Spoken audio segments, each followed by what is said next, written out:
Welcome into the double bonus here in the Northwest Bank Studios.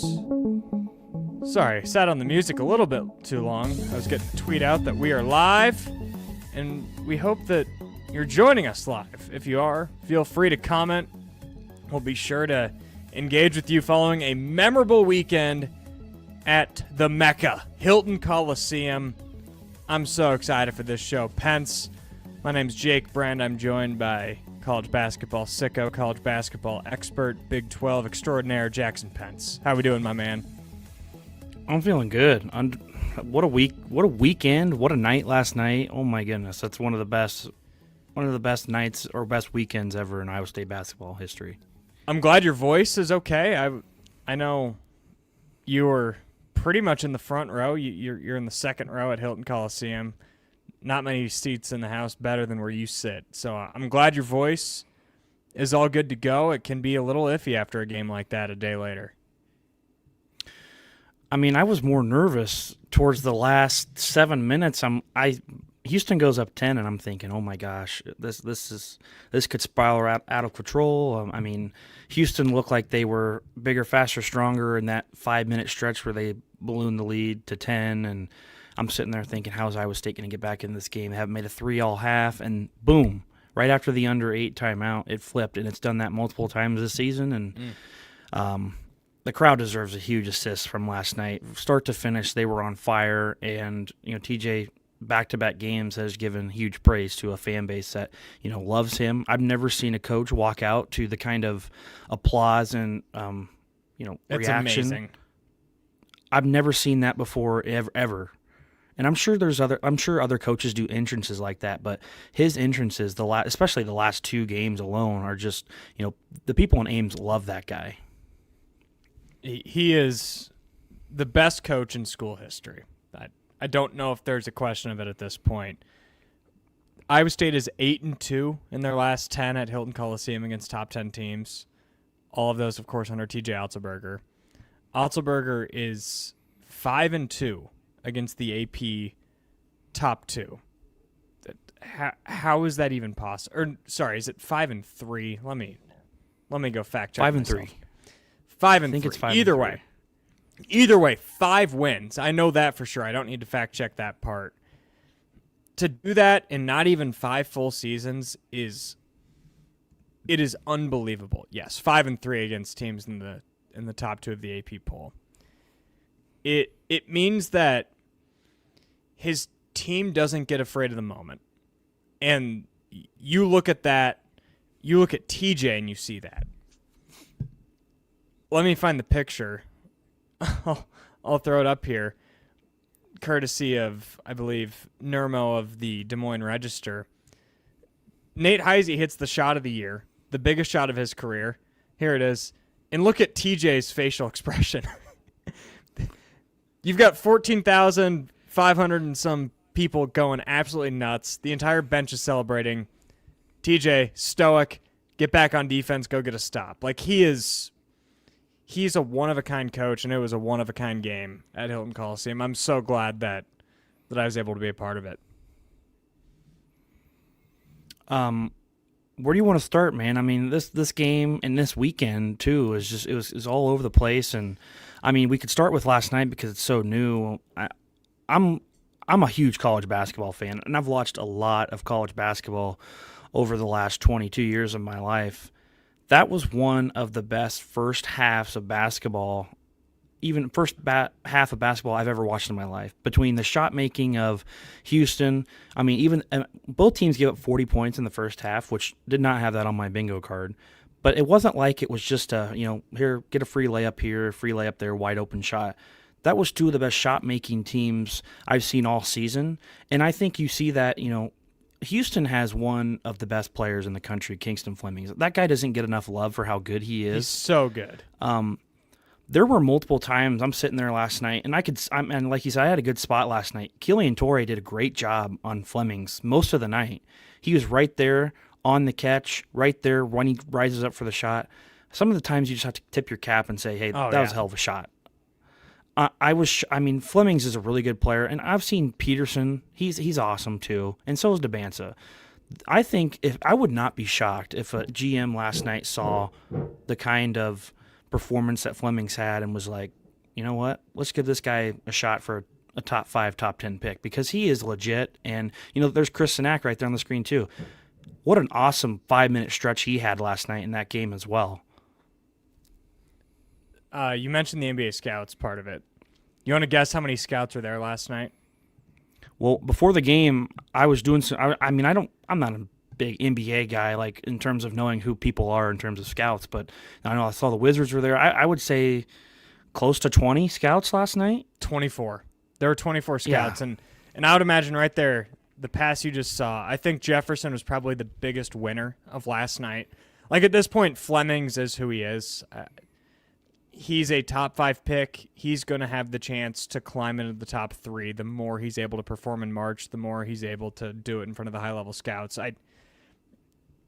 Flemings absolutely helped his cause last night, but I think what we saw Jefferson able to accomplish was probably the best of anyone on Iowa State at improving their draft stock. The passing, I know his shot wasn't falling really in the second half, but his passing, especially when Iowa State got down 10, it was unbelievable. And that was a massive takeaway from this game, is the balance. All 8 players scored 6+ points. No player scored more than 12 crazy to think points. about. And you beat the number 2 team in the country on a night where they hit 12 threes. That isn't supposed to happen, and that goes to show the balance, the depth of Iowa State, the impact of a crowd like Hilton Coliseum. It was truly a night to remember. You mentioned it. Joshua Jefferson, he's had a few games. And most of the losses this year, he hasn't played his best. And last night, the first 5 minutes of the game, he was awesome. He took the ball right at the rim on Sinak. They wanted that little floating jump hook in the middle of the lane. He hit that huge 3 deep. That was a deep 3 from the logo. He was awesome last night. And he doesn't have to be a guy who goes out and scores 25 points for Iowa State to win games. No. Him getting the ball in the middle of the floor is one of the most dangerous things you'll see Iowa State do all season, because he can, 1, facilitate for himself, or 2, pass the ball to anyone that makes the cut. So it's Torrey or Heisey backdoor, or he can throw the lob if Buchanan comes up and sets a screen on his guy. I mean, there's so many options when you get Jefferson in the middle of the floor, and that's why he's going to be a very high, I wouldn't say he's going to be a lottery pick, but he's going to be close to sniffing that first round just because of how great of a senior season he's had and how much work he's put into. He's leaner this year. He's a really good defender, undersized at his he's not undersized, but he is really good at defense for his size. So there's a lot of opportunity for him to play professional basketball in the NBA. Yeah, and you see the NBA, we're not going to get into it because I could nerd out on the NBA for hours. But essentially with this new collective bargaining agreement, what you've seen is essentially a hard cap. So it used to be like baseball where you could essentially, you could go $100 million over and pay the luxury tax and you'd be fine. That can't happen anymore. So you're seeing teams spend less on free agency, spend less on stars. You're not really seeing big threes anymore. You're seeing more dynamic duos.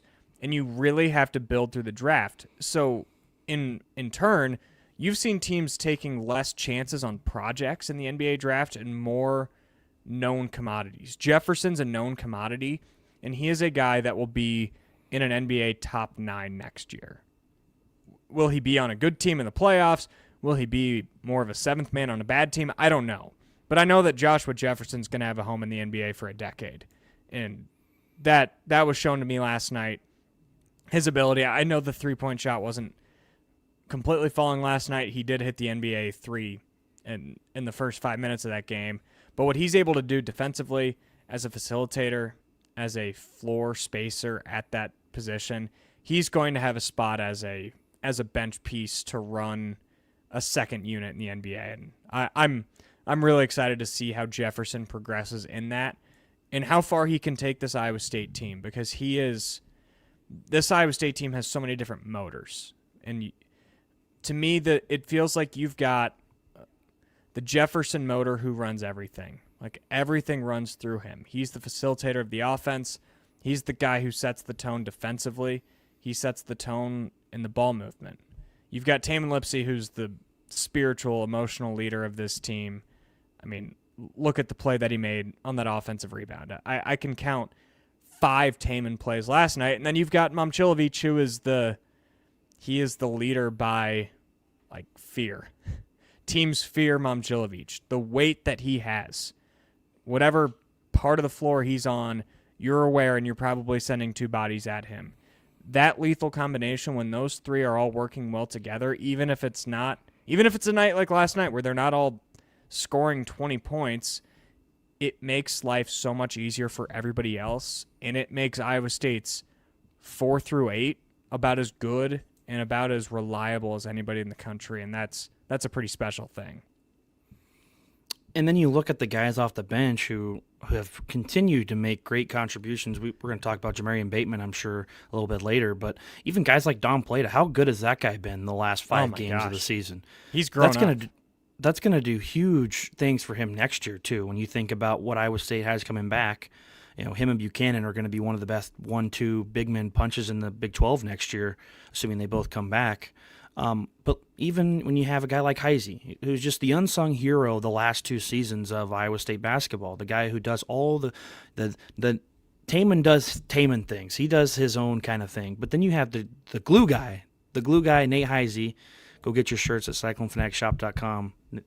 All those NIL shirts. But you've got Heisey, who just does everything for Iowa State. And you hear Altenberger talk about, we need more out of Nate Heisey. We need more because when he's playing well, we're going to be really good. And last night, he was there. And, man, it's so good to have a guy like Nate Heisey on a team because that's what makes a team complete is when you have a glue guy like that. Yeah, I think atmosphere aside, which we're going to get into that, we're going to rank our top 5 experiences at Hilton Coliseum, and I'm excited to do that. Aside from the atmosphere, my biggest takeaway from this weekend is the same takeaway that Nate Heisey had, and it's that this team is good enough to believe in each other, to believe in itself, to take down anybody. And we saw that through 2 games. Like, who was the story on Saturday? It was Jamarian Bateman and what he did off the bench. And he brought an unconscious energy to that team. He did the same thing in the second half against Houston. He did not have a good first half. He barely even played the first half. He got blown by a couple different times defensively. Didn't really do anything offensively. It'd be really easy for a freshman to check out in a spot like that. The team needed him in the second half. He rose to the occasion. He was Iowa State's best on-ball defender last night, probably. What he was able to do against Uzan, Sharp, Flemings in that second half was, sometimes it just comes down to the shot going in or not. Like, Torrey and Taman weren't playing bad defense. They were just having shots made over them. Bateman didn't really get beat, and that was really impressive. And then he comes and hits the shot. To be able to have the takeaway from this weekend being Nate Heisey, being Jamarian Bateman, having the output that Blake Buchanan had against 2 of the league's best defenders in Flory Badunga and JoJo Tugler. Buchanan and Plata both really held their own. It wasn't perfect, but they did what you need them to do at that spot. I couldn't be more encouraged from what I saw out of this team.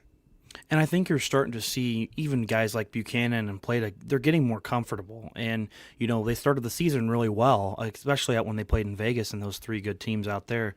But it's a different level of basketball when you get into the Big 12. And it took them a while to get used to how physical this league really is. And when you watched last night's game, especially when you're up close like you and I were last night, even Chris, it is a war for every single rebound out there.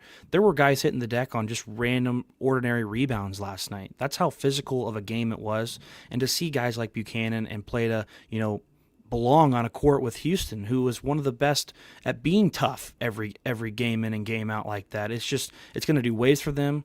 And that's why I'm really excited is, I've heard a couple of people talk about, is the Big 12 going to falter in March because, the style of play that they are playing? I think when they get out of this league, they're going to just bully everyone. You talk about this league, especially down the stretch of how many great games and how many great teams are playing each other. It's only going to help them with how many, top 3 seeds we think this league's going to have. So I'm really bullish on Iowa State, especially. I think they're a Final Four national championship good, which is super fun for us to sit here and talk about because, this might be one of the best chances Iowa State ever has to win a national championship. And then you look at Houston, Arizona, I mean, even Kansas, when they're at full strength, those teams are tough. And you see right there, I mean, Badunga is one of the best bigs in the league, and Buchanan and Plata held their own, especially when they were playing Tugler. And even Sacco was really good last night for Houston, too. Yeah, I left that game, even with Iowa State winning, thinking that, Houston, they might be the best team in the country. I think they are. I know what Michigan just did at Purdue. Like, they've certainly got a case.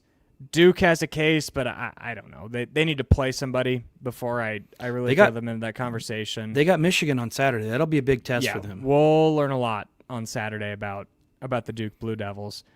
But as far as Houston goes, I was so impressed with Kingston Flemings. Emmanuel Sharp did what he does. I wasn't surprised at all that he went out and hit the shots that he did.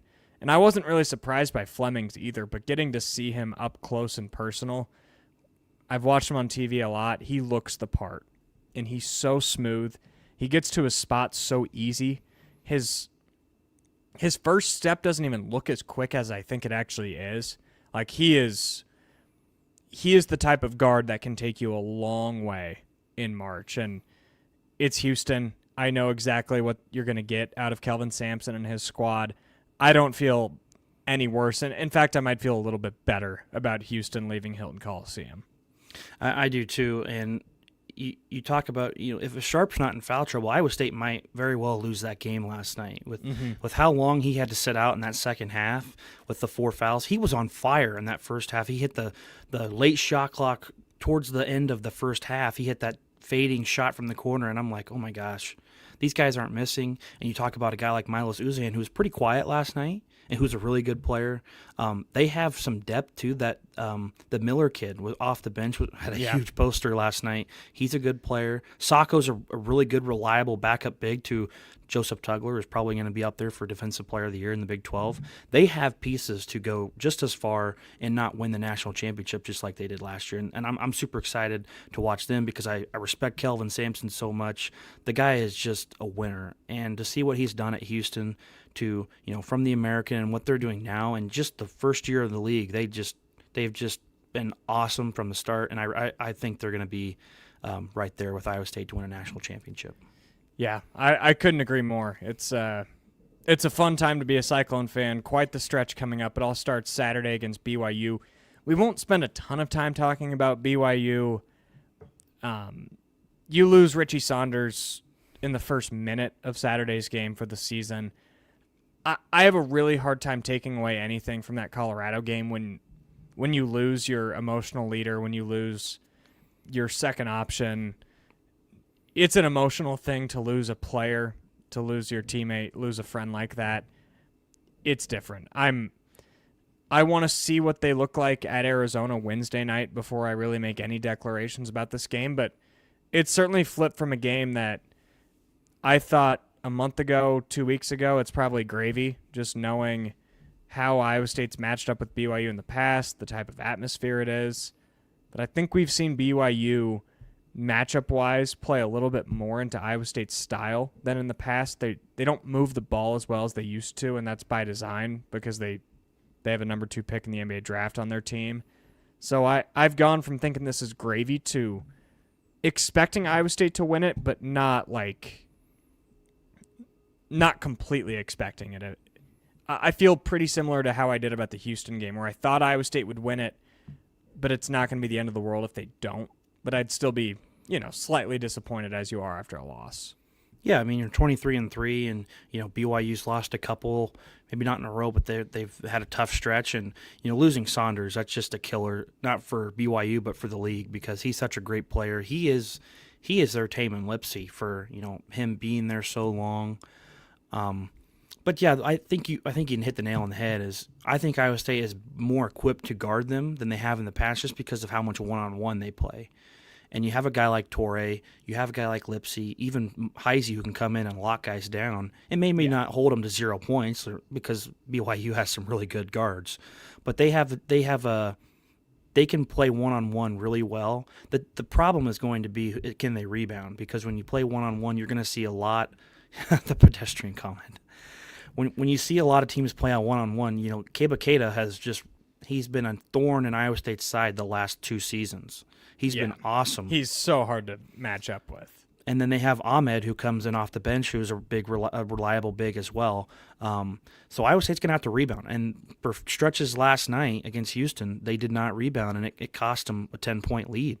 So Iowa State's going to have to be really good on the boards. And they were in that first half. They out-rebounded Houston by 6 rebounds in the first half yesterday. So this is going to be an interesting game to see how good Iowa State can be against one of the best players in the country.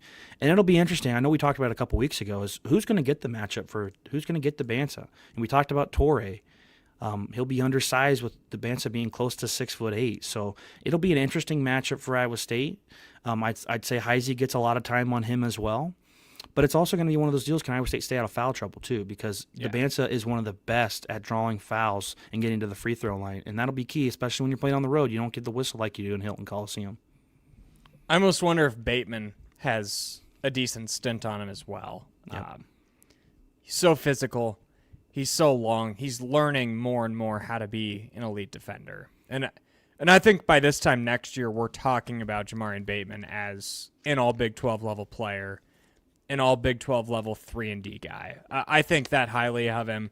You're seeing beyond the 3-point heat checks, beyond the awesome-looking 3-point shots, you're seeing his ability to get in the paint when he wants. And I don't expect him to hit that this year. It's not really fair to expect that every single night. But I think he's at the point where you can expect it every other game, every third game. And by next year, I think he's going to be an everyday guy. And that's really encouraging. And the more you see his defense come along, the better it is for this team. Because as good as Killian Torre is defensively, he is still pretty limited offensively. And if Bateman earning himself 22 to 24 minutes can cut Torre a little bit more down to 28 minutes, I just think that's going to benefit all parties. It's going to make Torre better defensively. It's going to take some pressure off of Joshua Jefferson. I think it's the best case scenario if Bateman continues to ascend the way he is. And he's learned, especially through Big 12 play, how to play defense without fouling. Early on, he would get blown by and foul almost every time. But you saw last night, especially late in the game, when Milan was going to check in and he hit the 3 and Milan went back to the bench. That very next possession, he stole the ball from Kingston Flemings at the top of the key and got the kick ball, which ended up being Iowa State basketball. But he's learning how to play without fouling, and Matthias, he's trying to return the favor here. But he's learning how to play without fouling. He uses his body really well. What's up, Chuck Bruce? He's learned how to use his body really well. He holds his hands up, so he's not ever putting his hands on somebody when they're driving. But you're right. If he can get into that 25 and maybe the 30 range, especially next year, that's going to help Torre. Even when we see his jump on offense go from this offseason to next year, it's going to be exciting to see both those guys next year as well. Yeah, we'll have CycloneFanatic pregame in Provo. I'll be boots on the ground. Pence, I believe, will be handling some of the game day duties from back here in Iowa. We'll work that all out for you, and we'll have a more in-depth pregame for you. I just really want to wait to see what BYU looks like until they play at Arizona. Arizona's also shorthanded. Koa Pete's going to be out Wednesday night. They're battling some injuries, so that'll be an interesting thing. I've seen a couple people talk about how desperate BYU's going to be. That's true, but they've been desperate. They've not been playing good basketball, and you would have expected several different times for them to come out desperate, and they haven't really. I think their roster is just it's incomplete. But I do think there's a weird thing that I'm monitoring. Maybe they're a little bit better without Saunders in a sense, not talent-wise, but maybe there's been a little bit too much of, hey, how can we go 2 possessions AJ, 1 possession Saunders, 1 possession Wright, and it just goes, all right, let's just fully rely on Debansa now. Maybe that'll be the best thing for them, even if it is at the peril of Saunders. We'll monitor it. It's just a a little theory that I've got right now. Yeah, and Rob Wright scored his career high back-to-back games, too. So you can't forget about a guy like that either because he's a really good point guard. He can distribute the ball, too. So him and DeBanza will be a problem for Iowa State, and they're going to have to figure out because those are their main two guys. We're going to do our top 5 Hilton atmospheres, but I figured we'd talk about Addie Brown coming back. That's Heck yeah. Pumped. I can't wait. I'll be in the building. Arizona State Wednesday night. You could clearly tell the tone for Bill Fenley changed sometime in the last week where it went from we really don't know to we're expecting some good news soon. And the good news is here. Addie Brown's going to be back Wednesday night. I can't wait to see how this team looks inserting her back into the lineup, especially as you've seen players like Ariana Jackson and Kenzie Hare and Reagan Wilson and Reese Beatty and probably no one bigger than Jada Williams, all being able to add another level to their game, another level of confidence. Now throwing back in your arguably best player, arguably most important player to go along with Audie Crooks and the rest of that squad. I'm really excited to see how they look and see what type of damage they can do come March. You just remember how good they were and before she went out. They Yeah. beat Iowa, who's going to be a top 4 seed in the NCAA tournament. They just smoked Indiana in their preseason tournament. They were so good before she got hurt. She changes the entire ceiling of Iowa State women's basketball. And if you get her with Audie, especially if they're playing catch on the wing, my goodness, that's hard to stop, and it's hard to double team. We've seen a lot of teams throw three bodies at Audie, and she's done a nice job of passing out and getting others involved. But you can't do that when Addie Brown's in the game because she's a threat from 3. She can dribble right around you, and she can hit those mid-range shots. She can facilitate for others. So this is huge. I'm super pumped because they weathered the storm. They lost those 5 games in a row, and they've weathered the storm. They've got themselves in a great spot, not only just to be in the tournament, but maybe not host, but get into that 6 or 5 range where they're going to be knocking on the door for a second weekend. Yeah, you want to get out of the 8-9 where they're at right now because the last thing you want is a trip to Storrs to play UConn or LA to play UCLA. I think this team, when fully healthy, is good enough to beat about anybody in the country, but maybe not UConn or UCLA. Yeah. So if you can get off that 8 line, even a 7, you'll take your puncher's chance. But ideally, if they can maybe run the table or lose one more game and make a run in Kansas City, they could be staring down the barrel for a 5 or a 6 seed.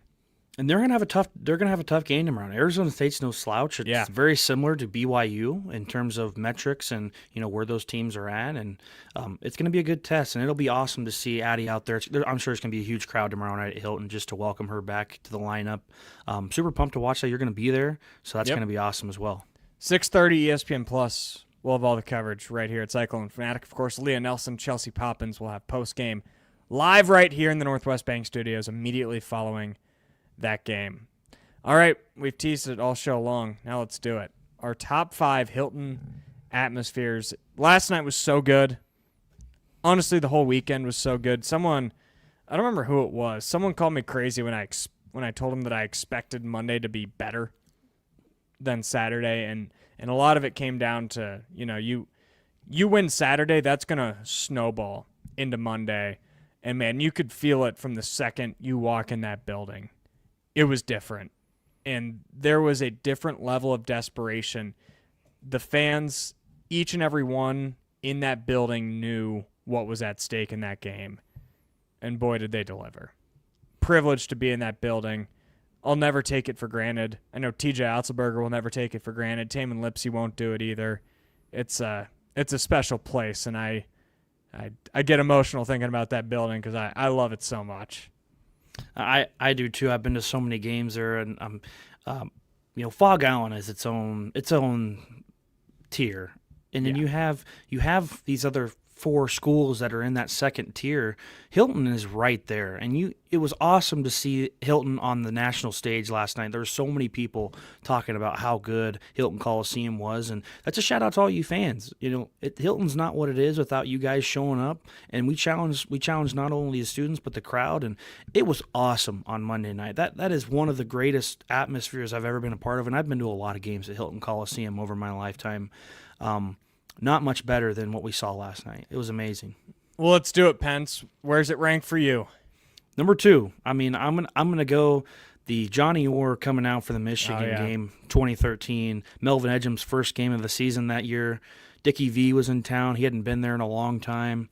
That was the best crowd I've ever seen. And to have them as the I can't believe if they're number 2 or number 4 team in the nation at that time.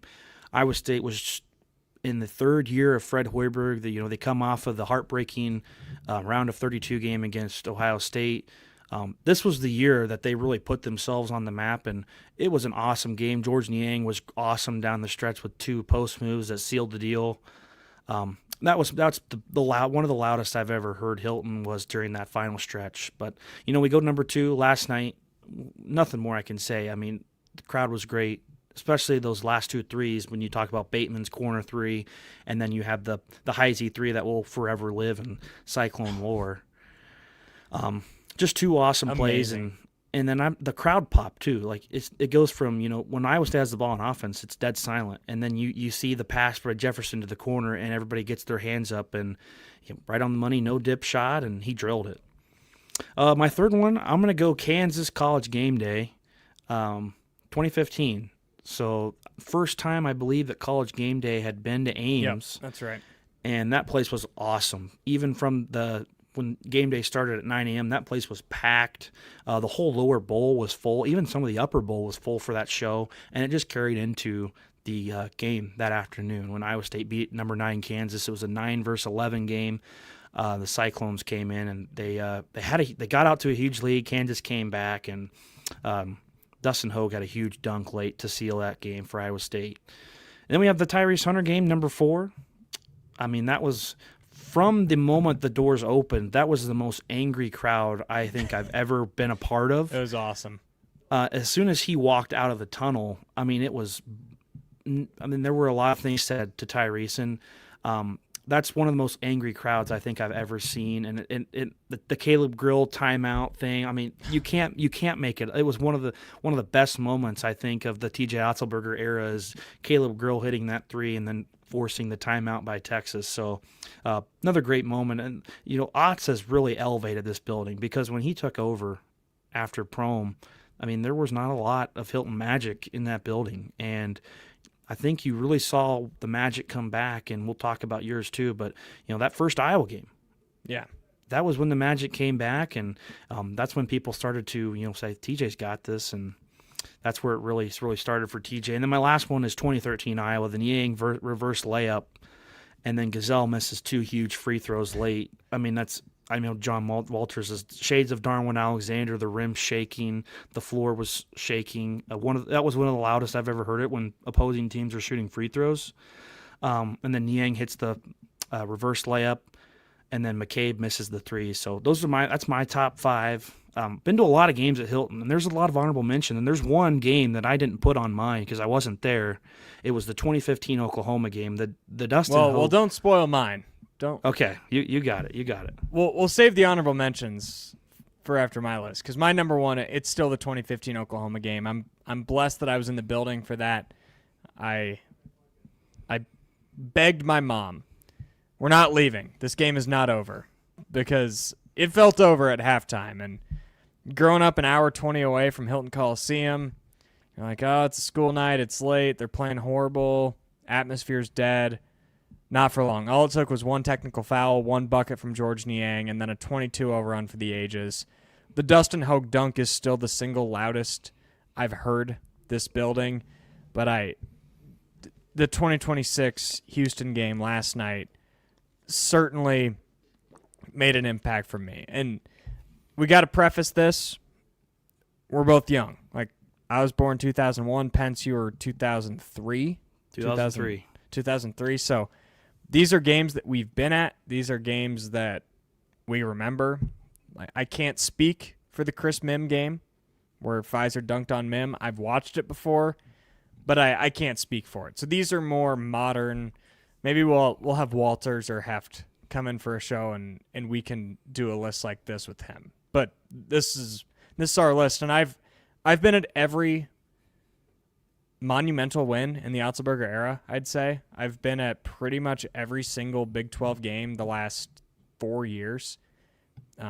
as long as I've been working in the media. I went to most Big 12 games as a fan, TJ's first year, so I'm probably going to be a little more weighted towards that because I've just been to more games. But I do think, to your credit, Pence, I think the way that Otzelberger's teams play have elevated this atmosphere. To go from an offensive mindset a decade ago to a defensive mindset, it's constant. And last night is what Hilton can be at its best. Every single possession, every single defensive possession, the students, the entire crowd engaged. And when it matters most, the entire crowd is extra engaged. And the crowd pops were unbelievable. It looked great on TV. I've already rewatched the game 3 times. Yes, I know the game was 24 hours ago, but I've rewatched it 3 times already. It was, to even be in the conversation with 2015 Oklahoma means it was truly special. 2021 Iowa, you brought it up earlier. It was the first game in the Otzelberger era where you were able to celebrate that, oh yeah, this is back. Because they went out and they had that tournament in New York City where they beat Memphis, they beat Xavier, this team that had no expectations, and everyone fell in love with them because they played so hard. And they played harder than any college basketball team you've ever seen. They go on the road, beat Creighton, come back for this game. Jordan Bohannon was not expected to be back for this season. He signed his shoes infamously his trip prior in 2019, comes back, gets the F. Bohannon the entire game, doesn't play well at all, lays an egg. Iowa State blows him out of the building. It was a celebration that TJ Otzelberger has brought back Hilton magic, and it's been the start of the best 5-year stretch in Iowa State basketball history, and I can't wait to see where it goes. 2023 Texas, you already talked about it, the Tyrese Hunter revenge game. Another underrated aspect that you didn't mention, it was the first wideout as well. True. So that adds a little bit extra to it. This game was incredible from the jump. I remember I went out and interviewed students 5 hours before the game, and they were ready to give it to Tyrese. It was probably the only time in my life where I felt like it crossed the edge a little bit, but that's going to happen, especially when he was the first player to transfer away from Iowa State in this era, and I don't think it would be the same vitriol as it would be now.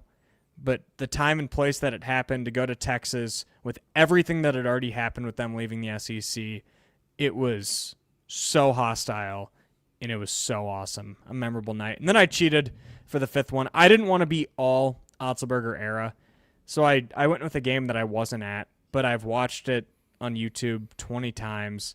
I can only imagine what it would be like to experience it there. It's the 2014 Oklahoma State game. Naslong does it again. Phil Forte misses one of the best shooters in America, misses a free throw that would have put the game away. Naslong sends it to overtime for the 2nd time that year. You watch this on YouTube, the students almost jump onto the floor. It gives me chills thinking about it. They go on to win senior night after Melvin Edgem fouls out.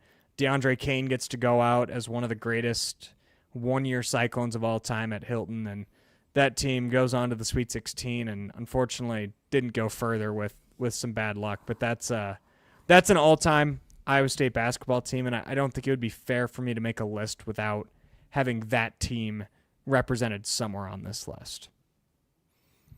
I like it. I was there for that game. That was awesome.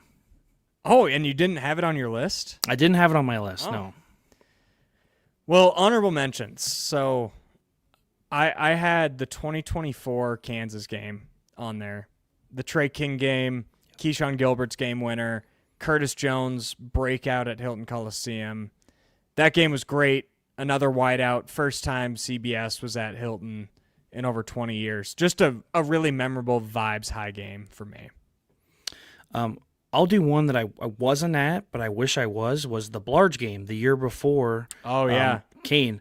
That gold out, that was one of the greatest crowds I've ever seen. That was the year the gold out, people were talking about, can Iowa State win a gold out game? That's when that first started. And that crowd was awesome from start to finish. That was a super loud crowd. That's an honorable mention for me. And then obviously I wasn't at the game, but 2015 Oklahoma is the loudest I've ever heard Hilton. The Dustin Hogue dunk will forever be watched on YouTube by me 1,000 times. Mercy. Yeah, Brent Musburger. That's definitely another honorable mention for me. Sorry, took a big drink of water. Can't lose my voice after last night. I wasn't cheering, but you're talking to the person you're sitting next to, and you've got to yell in that building when it's so loud. And that's what I adore about this building. There's some other underrated ones. The Tangate game is unbelievable. Not the start to finish atmosphere by any means. Honestly, the building was kind of dead. Like, they got up 10 in that game. They let K-State back with a big run. But then as soon as all the weird stuff started happening, it was a powder keg. And that Kurt Jones 3 to give him the lead towards the end, and Milan hit the dagger. That's an all-time game. I was at the number 1 Oklahoma upset, which it was great, but it was also the year after the 20-point comeback. So it wasn't the same level as that, but it was still the first time Iowa State had beaten number 1 since, I believe it was the late 50s with Wilt Chamberlain at Kansas. So that game was super memorable.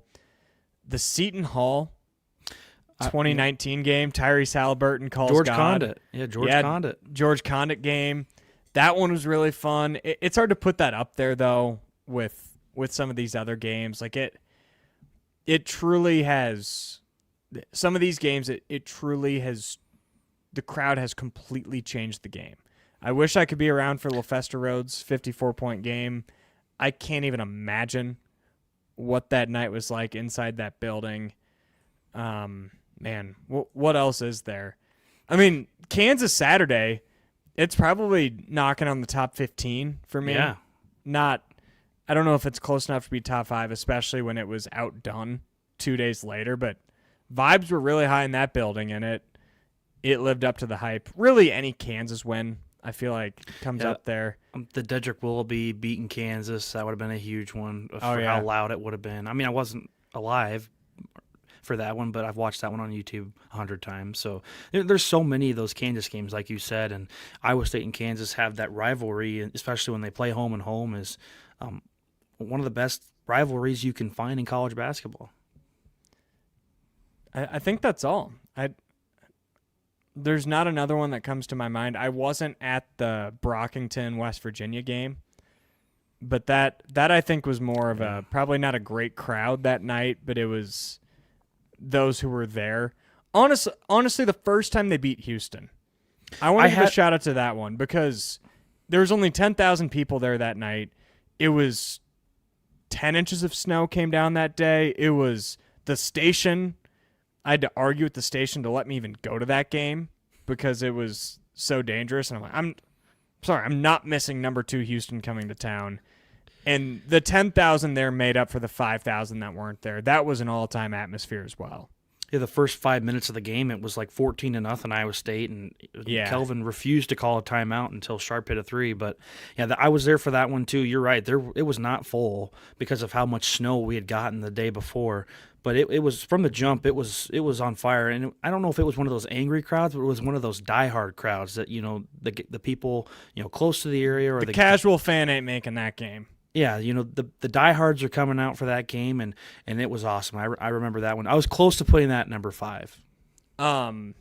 It sucks when you even think about losses because the BYU game last year, I still think the Kurt Jones 3 to cut it to, I think it was 4 or 5, was the loudest single crowd pop I've heard probably since Dustin Hogue dunking it against Oklahoma. But I can't put a loss on this list. Yeah. And I guess that's what makes me so happy about last night is that game last year, I wasn't even that torn up about it from what does this mean for the NCAA tournament? What does this mean for the Big 12 tournament? I was just bummed because it felt like you let a once-in-a-decade game go away. Like that, if you win that BYU game, if you come back in the time you did, that's a game that you talk about forever. and it got ripped away from you. Now it's just a pretty cool highlight of Kurt Jones hitting a deep three, and the place goes nuts.